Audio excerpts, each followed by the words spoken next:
Committee ఏదైతుందో మొట్టమొదలుగా 24 తారీఖులో పోయిన నెలలో ఏర్పడి ఒక సన్నాహక కమిటీ అనేది ఏర్పడ్డది కాబట్టి దీనికి ఈ పెద్దలకు జస్టిస్ సార్ కూడా నేను ఉద్యమాభివందనాలు తెలియజేస్తూ ఇప్పుడు ఇన్నన్న చెప్పినట్టు ఇదొక మొలక అనేది మొలిసింది.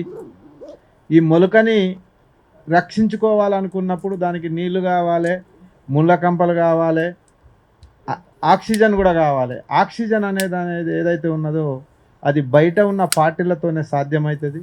మనం వ్యక్తులుగా ఎన్ని మాట్లాడినా కూడా ఇంతకుముందు సార్ చెప్పినట్టు విడిపోయి ఉన్నాం కాబట్టి ఉద్యమాలు అనేటివి నీరుగారిపోతున్నాయి, ఫార్మా కంపెనీలు వస్తున్నాయి, అనేకం వస్తున్నాయి అనేది చెప్పిండు. దీనికి అనుగుణంగా ఈ కమిటీ ఏందనంటే తెలంగాణలో ఉన్న బీజేపీ వాళ్ళు కావచ్చు, కాంగ్రెస్ వాళ్ళు కావచ్చు, అంటే మనం ఒక అపోహ పెట్టుకోవద్దు. ఎందుకనంటే వాళ్ళు రాజ్యాంగాన్ని పరిరక్షించాలని చెప్పి ఇవాళ ఏదైతే వాళ్ళు ప్రమాణం చేసి ఎమ్మెల్యేలు కావచ్చు, ఎంపీలు కావచ్చు, ఎమ్మెల్సీలు కావచ్చు, ఆ రాజ్యాంగాన్ని పరిరక్షించడం కొరకే ఇవాళ శాంతి కమిటీ ఏర్పడ్డది. కాబట్టి దాన్ని ముందుకు తీసుకుపోవడం కొరకు అన్ని పార్టీలతోని ఇవాళ ఓటు బ్యాంకు రాజకీయాల కోసం డీలిమిటేషన్ మీద ఎట్లయితే చెన్నైలో మీటింగ్ పెట్టి అన్ని పార్టీలు అనంటే వాళ్ళ వ్యక్తిగత అభిప్రాయాలకు పక్కకు పెట్టి ఒక తాటిపైకి వచ్చిండ్రో ఇవాళ శాంతి చర్చలకు కూడా అన్ని పార్టీలను కూడా ఆహ్వానించి మీరు ఎటువైపు రాజ్యాంగం వైపా లేకుంటే రాజ్యాంగానికి వ్యతిరేకంగా ఉంటారా తేల్చుకోవాల్సిన అవసరం ఉన్నదని చెప్పి కూడా వాళ్లకు చెప్పవలసిన అవసరం ఉంది.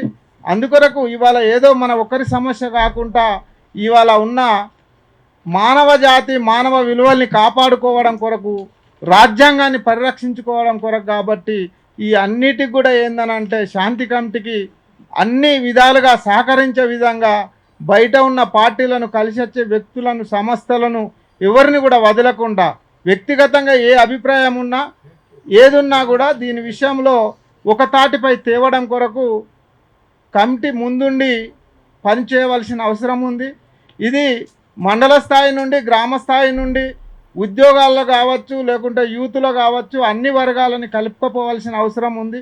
అట్లా ఒక బలమైన ఒక వాయిస్ని మనం వినిపించినప్పుడే ఇవాళ బలమైన పార్టీని ఏదైతే బీజేపీ ఉందో దానికి ఒక విజన్ ఉంది.